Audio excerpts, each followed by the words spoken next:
বই কেনা, এটা একটা প্রবন্ধ। সেই প্রবন্ধর একটা বৈশিষ্ট্য এরকমই হয় যে যখনই কোনো প্রবন্ধ লেখা হবে সেই প্রবন্ধটায় লেখক তিনি কি বলতে চাইছেন সেটা তিনি বিশ্লেষণ করতে করতেই যায়। সেই কারণে প্রবন্ধগুলো অনেক লেন্দি হয়, অনেক বড় হয় এবং একটু কঠিনও হয়। মাছি মারা কেরানি নিয়ে যত ঠাট্টা রসিকতাই করি না কেন, মাছি ধরা যে কত শক্ত সে কথা পর্যবেক্ষণশীল ব্যক্তিমাত্রই স্বীকার করে নিয়েছেন। নিয়েছেন বা এই যে একটা স্টেটমেন্ট, সেই স্টেটমেন্টগুলো কিন্তু পুরোটাই একটা যেন সবাই মেনে নেবেন এই রকমই একটা ভাবে। মাছি মারা কেরানি কারণ বলা হতো তখনকার অফিসের লোকেদের মাছি মারা কেরানি বলা হতো। এটা একটা প্রবাদ যে ওরা নাকি ওখানে গিয়ে মাছি মারে, মানে কোনো কাজকর্ম থাকে না ওদের অফিসে, ওরা মাছি মারতে অফিসে যায়, তার জন্য ওরা টাকা পায়। তো এই কারণে মাছি মারা কেরানি বলা হতো। মাছি মারা কেরানি নিয়ে যত ঠাট্টা রসিকতাই করি না কেন, অর্থাৎ আমরা যত ঠাট্টা রসিকতাই করি না কেন, মাছি ধরা যে কত শক্ত, মানে মাছিকে ধরে মারা মানে কতটাই যে শক্ত, সে আমরা যে কোনো পর্যবেক্ষণশীল ব্যক্তিমাত্র, মানে যে কেউ যারা নজর দিয়ে দেখেন বা গভীরভাবে দেখেন তারাই বলতে পারবেন। মাছিকে যেদিক দিয়েই ধরতে যান না কেন সে ঠিক সময় উড়ে যাবেই, কারণ অনুসন্ধান করে দেখা গিয়েছে দুটো চোখ নিয়েই মাছির কারবার নয়, তার সমস্ত মাথা জুড়ে নাকি গাদা গাদা চোখ বসানো আছে, যেটা আমরা পড়েছি পুঞ্জাক্ষী আছে মাছির। তো এই যে ব্যাপারটা আমি যেটা প্রথমেই বললাম যে প্রবন্ধর একটা বেসিক ব্যাপার আছে, লেখক নিজে একটা কথা বলবেন এবং তিনি সেই ব্যাখ্যা করবেন সেটার। এই যে বললো যে মাছিকে ধরা যাবে না, উড়ে যাবেই, কেন না সেটার ব্যাখ্যাও তিনি করছেন যে কেন উড়ে যাবেন, মানে উড়ে যাবে মাছিটা। আমরা দেখতে পাই শুধু সামনের দিক, কিন্তু মাছির মাথার চতুর্দিকে চক্রাকারে চোখ বসানো আছে বলে সে একই সময়ে সমস্ত পৃথিবীটা দেখতে পায়। একই সময়ে সমস্ত পৃথিবী দেখতে পায়, তাই জন্য খুব একটা ভালো দেখতে পায় না, খালি ও বুঝতে পারে কিছু একটা মুভমেন্ট হচ্ছে, ওর দিকে তেড়ে আসছে, সেই কারণে ও উড়ে যায়।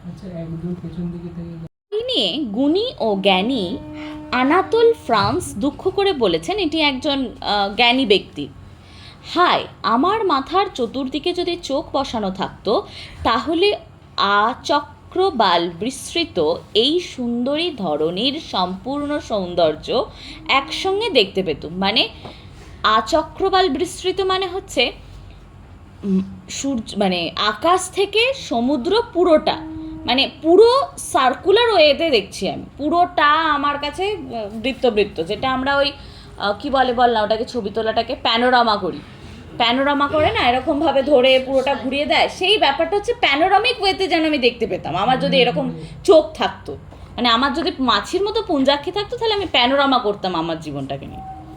এইটা হচ্ছে মূল বক্তব্য। কথাটা যে খাঁটি সে কথা চোখ বন্ধ করে একটুখানি ভেবে নিলেই বোঝা যায়, অর্থাৎ এই কথাটা যে কতটা খাঁটি সেটা চোখ বন্ধ করলেই বোঝা যায়, এবং বুঝে নিয়ে তখন এক আফসোস ছাড়া অন্য কিছু করবার থাকে না। মানে বোঝার পরে আফসোস ছাড়া আর কিছু করা যাবে না, কারণ আমাদের দুটো চোখ ছাড়া আর চোখ হবে না, তাই ওই যে ঘটনাটা ওটা আফসোস ছাড়া আর আমাদের কিছু হবে না। ভেবে কি কিছু হবে? আমাদের ভাবলে কি পুঞ্জাক্ষী গজিয়ে যাবে? হবে না। তাহলে আফসোস ছাড়া আমাদের আর কিছু হবে না। কিন্তু এখানেই ফ্রান্সের সঙ্গে সাধারণ লোকের তফাৎ। ফ্রান্স সান্ত্বনা দিয়ে বলেছেন, কিন্তু আমার মনের চোখ তো মাত্র একটি কিংবা দুটি নয়, মনের চোখ বাড়ানো কমানো তো সম্পূর্ণ আমার হাতে। আমার মনের চোখ, আমি কত রকমভাবে ভাববো বা কত রকমভাবে একটা জিনিসকে দেখব, সেটা একটা চোখ বা দুটো চোখের ওপর ডিপেন্ড কিছু করবে না, ডিপেন্ড করবে আমি কত রকমভাবে ভাবতে পারছি। আমি যত রকম ভাবতে পারবো তার মানে আমার চোখের সংখ্যা তত বেশি হবে, তার মানে একমাত্র আমি আমার মনের চোখের সংখ্যা বাড়াতে বা কমাতে পারি। এই যেমন ধর কোনো একটা বিষয় যদি আমি বলি যে দেখ তোকে তোর মা মারছে, তিনজনকে যে কেউ মারতে পারে, মা মারছে, তাহলে এটা সবাই তখন কল্পনা করবি যে মা কেমন করে মারছে, তাহলে এটা তোরা কল্পনা করছিস। যে ঘটনা কোনোদিন ঘটেনি সেই ঘটনাটা কল্পনা করা আমাদের ক্ষেত্রে খুব শক্ত। ধর একজন অন্ধ ব্যক্তি যিনি চোখে দেখতে পান না, তার কাছে তুই কাঞ্চনজঙ্ঘার রূপ বর্ণনা করছিস, তিনি কখনো কাঞ্চনজঙ্ঘা দেখেননি। এবার এই জায়গাটার দুটো রকম ভার্স হতে পারে। একটা ভার্স, সে কিছুই বুঝবে না, বলবে তুমি কি বলছো ভাইয়া, আমি তো কাঞ্চনজঙ্ঘায় কোনোদিন দেখিনি, তুমি কি করে আমাকে বোঝাচ্ছ। আর একজন সৌন্দর্যটাকে উপভোগ করার চেষ্টা করবে নিজের মনের মতন করে, একটা নিজের মনে একটা প্রতিচ্ছবি আঁকবে, সেইটা দিয়ে সে বুঝবে যে কাঞ্চনজঙ্ঘা কেমন হতে পারে। ঠিক আছে, পাহাড়ের ধাপ ধাপ উঠে যায়, পাহাড়ে ধাপে ধাপে কেমন। চাঁদের পাহাড় গল্পটা শুনেছিস, পড়েছিস, সিনেমা দেখেছিস, অনেক কিছুই করেছিস, পড়িসনি সম্ভবত। যাই হোক, যদি পড়তিস বা যদি পড়িস, পড়লে দেখবি আমরা যখন পড়ি ওখানে বইটায় তো কোনো ছবি আঁকা থাকে না। যখন বিভূতিভূষণ বন্দ্যোপাধ্যায় লিখেছেন তখন ওর কোনো প্রচ্ছদ ছিল না, মানে ভেতরের ছবি কিছু ছিল না। তো সেই ছবিগুলো এখন ইনক্লুড করা হয়েছে অনেক নতুন বইগুলোতে, কিন্তু তখন ছিল না। তাহলে যখন প্রথম কেউ চাঁদের পাহাড় পড়ছে, তিনি কিভাবে পড়ছেন? মনের একটা কাল্পনিক জায়গা তৈরি করেছেন। এবার আমার যে সমস্যাটা চাঁদের পাহাড়ের ক্ষেত্রে হয়েছিল, যে কারণে এই চাঁদের পাহাড়ের এক্সাম্পলটা যে কারণে আনলাম, চাঁদের পাহাড় উপন্যাসটা আমি পড়েছি, আমি রেডিও মির্চিতে শুনেছি, সাউন্ড এফেক্টের একটা মাহাত্ম্য আমি বুঝেছি, এবার গায়ে কাঁটা দেওয়া ব্যাপার, আর সিনেমাটা দেখেছি। আমার স্যাটিসফ্যাকশান ওই জায়গা পর্যন্ত রিচ করেনি। আমি কাল্পনিকভাবে যে জায়গাটা ছবি নিজের মনে এঁকেছি বইটা পড়ে, বা একটা রেডিয়ায়ন বা বেতার নাট্যরূপ তৈরি করে, তো এটা আমি শুনেছি বা আমি পড়েছি, কিন্তু আমি দেখিনি। শোনা বা পড়াটার ক্ষেত্রে নিজের কল্পনা আমি লাগাতে পারি, কিন্তু দেখার ক্ষেত্রে তো আমাকে মানে আমাকে যে পিকচারাইজেশনটা দেখানো হচ্ছে সেটাই আমি দেখব, সেই ব্যাপারটা আমার রিচ করতে না পারে, আমার মানসিক জায়গাটা ওই জায়গা পর্যন্ত না যেতে পারে। তো এখানে সেটাই বলছে যে আমাদের চোখ অনেকগুলো হতে পারে, সেই চোখটা কটা হবে তা সেটা কিন্তু আমাদের ওপরেই ডিপেন্ড করছে, একমাত্র আমাদের ওপরে। আমি একটা চোখে দেখবো না দুটো চোখে দেখবো নাকি অসংখ্য চোখে দেখবো, সেটা আমার ওপর ডিপেন্ড করছে যে আমি কটা চোখে দেখবো। নানা জ্ঞান বিজ্ঞান যতই আমি আয়ত্ত করতে থাকি, ততই একটা করে আমার মনের চোখ ফুটতে থাকে। অর্থাৎ যত দেশের জ্ঞান বা যত বিষয়ের জ্ঞান আমি আরোহণ করছি, তত আমার মনের চোখ, মানস চক্ষু দিয়ে আমার বিবেচনা করার ক্ষমতা বা মানস চক্ষু আমার বেড়ে চলছে। পৃথিবীর আর সব সভ্য জাত যতই চোখের সংখ্যা বাড়াতে ব্যস্ত, আমরা ততই আরব্য উপন্যাসের একচোখা দৈত্যের মতো ঘোঁত করি, আর চোখ বাড়াবার কথা তুললেই চোখ রাঙাই। এই যে ধর, কর্তার ভূত কি তোদের ছিল না? তো তোরা পড়িস নি, তো যাই হোক, এরা বাকিরা পড়েছে। তো আগে সিলেবাসে ছিল কর্তার ভূতে একটা বিষয় ছিল যে ভূতের চলা, মানে চোখ বন্ধ করে চলা, যে যা বলছে তাতেই বিশ্বাস করা, আর যদি যখনই নিজের কিছু ভাবনা চিন্তা করতে যাবে তো ভূতের গাঁটটা খাবে, ভূতের কানমোলা খাবে, এরকম টাইপের একটা ব্যাপার। তো এখানেও সেই ব্যাপারটা দেখ, অন্য সমস্ত সভ্য দেশ, মানে অন্যান্য বৈদেশিক সভ্যতা বা অন্যান্য ইউরোপিয়ান কান্ট্রি বা পশ্চিমের দেশগুলো, সবাই নিজেদের মতন করে তাদের শিক্ষা সংস্কৃতি বা মনের চক্ষুকে ডেভেলপ করা বা বাড়াতে ব্যস্ত। কিন্তু আমাদের লোকেরা কি আরব্য উপন্যাসে পড়ে আছে, মানে প্রাচীনকালে পড়ে আছে, এবং যখনই আমাদের মধ্যে কেউ একজন বলছে যে কিছু শিখতে হবে, কিছু করতে হবে, তখনই চোখ রাঙিয়ে এসব করতে হবে না, এসব করে কি হবে, এসব করা ঠিক না। কেন ঠিক না? যখনই তুমি শিখবে, যখনই তুমি জানবে, তখনই তো পুরাতন সনাতন বিষয়ের ওপর প্রশ্ন তুলবে, তার মানে তো ওদের সমস্ত কিছু ভেঙে টেঙে পড়বে। চোখ বাড়াবার পন্থাটা কি? প্রথমত বই পড়া, তার জন্য দরকার বই কেনার প্রবৃত্তি। প্রবন্ধটা আমার জন্য। তো যাই হোক, মনের চোখ ফোটানোর আর একটা প্রয়োজন আছে। বার্ট্রান্ড রাসেল বলেছেন, সংসারে জ্বালা যন্ত্রণা এড়াবার প্রধান উপায় হচ্ছে মনের ভিতর আপন ভুবন তৈরি করে নেওয়া। এটা একদম জেনুইন একটা ব্যাপার। একটা উপন্যাস নিয়ে বসে যা, বাইরে কি হচ্ছে, মানে যদি সেরকমভাবে বসতে পারিস অবশ্যই। যেমন ধর সৃজন যখন অ্যানিমে দেখে, তখন বাইরের দুনিয়ায় কি হচ্ছে ও জানেই না, আলাদাই জগৎ, আলাদাই আপন একটা ব্যাপার। কিন্তু মা একটা কানটা ধরে টেনে দিল বা চেঁচালো গাঁগা করে একটা হাই ফ্লেজে, তখন ও আবার বাস্তবে চলে আসে। কিন্তু যদি সাংসারিক জ্বালা যন্ত্রণা এড়ানোর দরকার পড়ে বা এড়াতে আমাদের লাগে, তাহলে প্রথমত বই পড়া এবং দ্বিতীয়ত সেই বই পড়ার জন্য যে বই কেনার দরকার, সেই কেনার প্রবৃত্তি রাখার দরকার আছে। মনের ভিতর আপন ভুবন সৃষ্টি করে নেওয়া এবং বিপদকালে তার ভিতর ডুব দেওয়া, যেটা আমরা বলছিলাম যে আমাদের একটা জগৎ তৈরি করতে হয়, সেই জগতে আমরা ডুব দিতে পারি সেখানে ইচ্ছা। যে যত বেশি ভুবন সৃষ্টি করতে পারে, যন্ত্রণা এড়াবার তার ততই বেশি হয়, এড়াবার ক্ষমতা তার ততই বেশি। অর্থাৎ যে তাড়াতাড়ি যন্ত্রণা ভুলতে চাইবে, তাকে অনেকগুলো জগৎ তৈরি করে নিতে হবে। মানে অ্যানিমে নয় কিন্তু। অর্থাৎ সাহিত্য সান্ত্বনা না পেলে দর্শনে কুলিয়ে উঠতে না পারলে ইতিহাস হার মানলে ভূগোল, আরও কত কি। মানে যে কোনো জায়গা দিয়ে তুমি তোমার মনকে অন্য ভুবন দিতে পারো। সেটা শুধু সাহিত্য দিয়ে দিতে হবে তা নয়, দর্শনের বই পড়তে পারো, ইতিহাস ভূগোল পড়তে পারো, অ্যানিমের বই পড়তে পারো, আরও অনেক কিছু পড়তে পারো।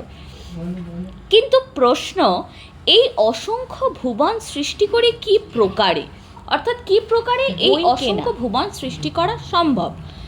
বই পড়ে, দেশ ভ্রমণ করে। কিন্তু দেশ ভ্রমণ করার মতো সামর্থ্য বা স্বাস্থ্য সকলের থাকে না, কাজেই শেষ পর্যন্ত বাকি থাকে বই। আমরা দেশে দেশে ঘুরলে বা কোনো জায়গায় সেখানকার কালচার, সেখানকার প্রবন্ধগুলো অনেক লেন্দি বা অনেক বড়, তখন আমাদের মধ্যে একটা অন্য জগৎ তৈরি হতে পারে। আর একটা হতে পারে বই পড়ে, যখনই কোনো বই পড়া কেরানির সাথে আমরা গ্যাংটক, দার্জিলিং করি না কেন, বিভিন্ন জায়গায় ঘোরা হয়ে গেছে, কাঠমান্ডু, তারপরে রয়্যাল বেঙ্গল টাইগারের পিছনে ছোট হয়ে গেছে, শিকার করে নিয়েছে। শঙ্কুর সাথে কত জায়গায় যাওয়া হয়েছে। আর ঋজুদা তো তোরা পড়িস নি, ঋজুদাও অনেক জঙ্গলে আমাদেরকে নিয়ে গেছে, জিম করবে, নিয়ে নেবেন। তাহলে এই রকমই একটা ঘুরতে যাওয়ার জায়গা। মাছিমারা কেরানি, মাছিমারা কেরানি বলো তো, তখন জলপাইগুড়ির আনাচে কানাচে নিয়ে কেরানি বলো, এটা একটা প্রবাদ। ওরা নাকি ওখানে গিয়ে ঘুরতে যায়, মাছি মারি, মানে কোনো কাজ কর্ম থাকে না, ওদের কল্পনা যাচ্ছে, অফিসে যায়, আফ্রিকা ঘুরে চলে এসেছে। তো এই কারণে মাছিমারা কেরানি, তাহলে আমাদের তো টাকা খরচ করতে হয়, টাকা কেরানি নিয়ে যত 100 টাকা দিয়ে করি না কেন, অর্থাৎ আমরা যত আফ্রিকা করি না কেন, মাছি ধরা যে কত শক্ত, মানে মাছিকে ধরে মারাই হয়, তাই ভেবেই হয়তো সে আমরা যে কোনো পর্যবেক্ষণশীল ব্যক্তি মাত্র, here with a loaf of bread, যারা নজর বেনিথ দ্য বাউ দিয়ে দেখেন বা গভীরভাবে দেখেন, তারাই বলতে পারবে। মানে আমাদের দরকার একটা ব্রেডের টুকরো এবং কোনো এক গাছের সময় উড়ে যাবে, ব্র্যান্ডি বা ওয়াইনের সাথে বই এনজয় করে। দেখা গিয়েছে এটা হচ্ছে সর্বনাশীর কারবার নয়, তার সমস্ত মাথা জুড়ে নাকি গাদা চোখ বসানো। বিশাল আমরা পড়েছি পঞ্চাক্ষী আছে ওয়াইল্ডারনেস এন্ড দ্য ওয়াইল্ড ব্যাপারটা দেখ, প্যারাডাইস প্রথমে বললাম যে মানে, এবং এই বেসিক অবস্থা আমি গানও লেখক নিজে একটা কথা বলবেন এবং তিনি সেই ব্যাখ্যা করবেন। বই পড়তে এই যে বলল যে মাছিকে ধরা যাবে না, উড়ে যাবেই কেন, না সেটার ব্যাখ্যাও তিনি করে যাবে, কেন উড়ে যাবে, কালো চোখ মানে উড়ে যাবে হয়ে আসবে।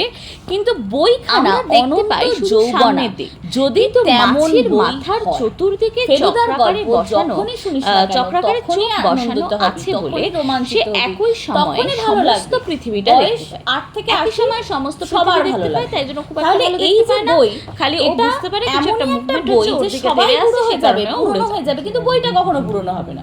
50 বার উপন্যাসটা পড়ার পরও আনাতোল ফ্রান্স দুঃখ করে বলেছেন যে একজন জ্ঞানী ব্যক্তি খেলেই ফুরিয়ে যাবে, এগুলো আনন্দ করলে শেষ মাথার চতুর্দিকে যদি চোখ বসানো থাকতো ফুরিয়ে যাবে, তাহলে খরচ করে ঘুরতে গেলাম, সেখানটা দেখলাম, আলটিমেটলি বাড়িতে সব ভুলেও গেলাম, টাকাটা খরচ করে ভুলেও গেলাম, কিন্তু বইটা সেরকম যদি বই পেত, মানে আদি অনন্তকাল বিস্তৃত, মানে হচ্ছে তাই বোধ করি খৈয়াম তার আকাশ থেকে সরঞ্জামের ফেরিস্তি বানাতে গিয়ে পুরো কেতাবের কথা বলেছি, পুরোটা আমার কাছে যাওয়া বা ভগবানের কাছে যাওয়ার জন্য যে লিস্ট বানাতে হয়, যে আমি তোলাটাকে নিয়ে প্যানোরামা করি, সেই সরঞ্জাম প্যানোরামা করে না এরকম ভাবে ধরে পুরোটা ঘুরিয়ে দেয়, সেই ব্যাপারটা হচ্ছে প্যানোরামিক ওয়েতে যেন আমি দেখতে পাই। আমার যদি এরকম খৈয়াম তো ছিলেন মুসলমান, মানে আমার যদি পয়লা কিতাব কোরআনের প্যানোরামা করতে বানি মোহাম্মদ সাহেব শুনতে পেয়েছিলেন, তাতে আছে আল্লামা খাঁটি কলমি, অর্থাৎ আল্লাহকে আল্লাহ ভেবে নিলেই জ্ঞান দান করে। এই কথাটা যে কতটা মানুষকে